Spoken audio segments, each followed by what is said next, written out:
fuck things up, and then all of a sudden the sun would rise in the west and set in the east. Somebody was going to pull some type of shenanigans. The sun would rise in the wrong spot. I wonder if the people would notice that.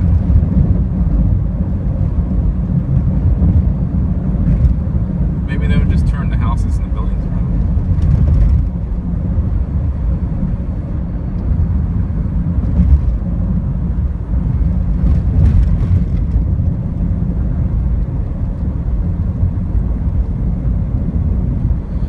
The sun is setting in the west.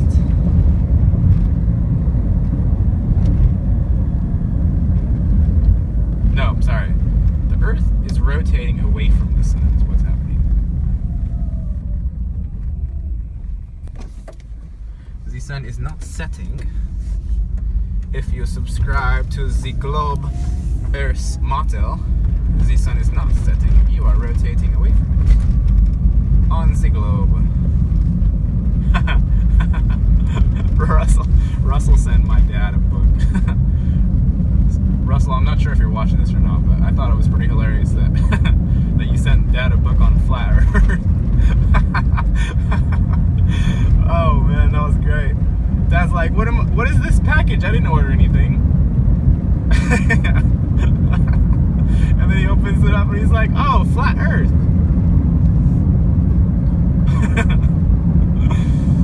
And he did exactly what I thought he would do. He read like one page of it and he's like, oh, you know. I don't even remember what he said. Nothing very important though, but he did dismiss it after reading about a page. So that book is gonna sit there. He didn't even see it as heretical material, which is kind of funny. You get a little bit more of the sunset. It's just gonna sit there on the table.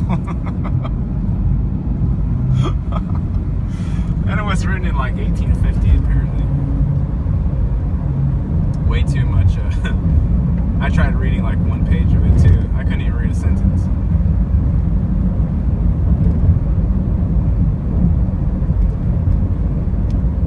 I mean, how far can you take one simple premise?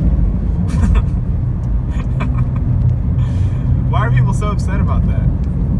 Earth is flat, the Earth is round. I mean, if you just take one iteration of the Earth is flat, well, no, it's not. Look at I'm going down a hill right now. Now I'm climbing a mountain. Here we go, up the mountain. Okay, so the Earth is flat. Yeah, like what does that mean? Yes. It's very silly.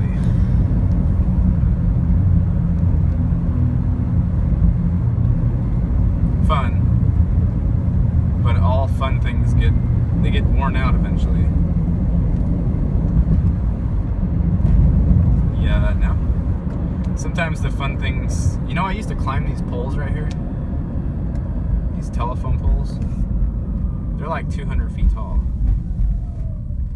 Some people would climb all the way to the top of those things.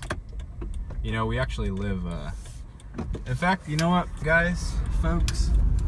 Okay, if there's a family member who's watching this, alright, I know you're bored of all this because you already know me and everything. But for those of you who are not my family members, I'm going to show you my house that I grew up in. Because why not? Because I used to live here. These were my formative years. These were where I was learning how to be rebellious and stubborn, mischievous. All these things. So this is road 37 3/4. The first time I came back here, after I had grown up and got big and stuff, all of the streets felt tiny, and it felt like there was no more. This place used to seem so huge to me, and then I came back and then I realized that it was like the tiniest plot of houses ever, and we were all basically country bumpkins out here.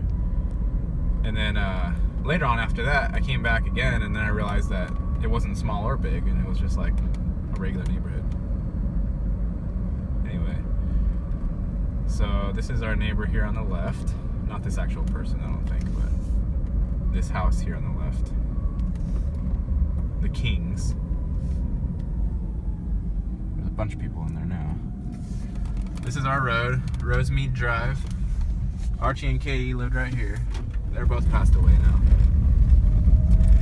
Here we had B. His name was B. B-E-E. His son's name was Vincent. They were a black family, or African American for those politically correct of you. Don't remember what their names were. We used to play basketball with Vincent, and he would get mad because we'd beat him, because black people are supposed to be better at basketball, but we would always beat him, and he never could understand it. This whole place didn't even used to be here. We used to fly gliders in the field. Garrett and Drew were the children. I forget the parents' names. Yeah, this whole house didn't used to be here. None of this stuff used to be here. I would dig holes in that. That used to be a field. There's nothing there. Oh, there's people outside just sitting on chairs. Like, how awesome is that? Never see that in the cities. They're probably upset that I'm taking videos. But it's public domain, right? Like, I don't need permission for that. That's my, growing up, my best friend, his grandpa's over there. And this field right here, I burned this one down when I was a kid. And there used to be trees over there that got burned down too. So this is my house, or used to be my house. And it used to look a lot nicer than this because my dad kept up the lawns, and somebody blew up that mailbox a couple times. They put a pipe bomb in there and kablooey! It was a big bang, so we come outside and the mailbox would be all splattered out up in the tree, just like splayed out like it was opened up. And yeah, so that's the house. This is our cul-de-sac. New no trespassing sign. Across the way you can't see it, but there's, see those chunk of trees over there? We used to call that the model airplanes. I don't know what the actual Fresno airfield or whatever is the actual name. I don't know, but we would dig planes out of the trash, like broken planes, and we would cart the pieces back here, put them together somehow we acquired everything we needed to fly them, and they're like radio controlled airplanes with engines and everything.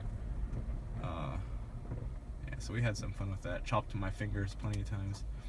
So that's Mark, Tom and Jean are the grandparents. I think they're still there actually.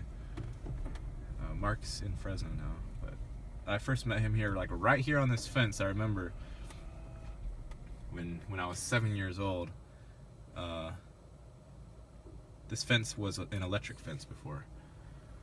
Yeah, I was 7 years old and I was playing out here in the cul-de-sac, and Mark's grandpa, Tom, he was always out here mowing the weeds, chopping the weeds down with his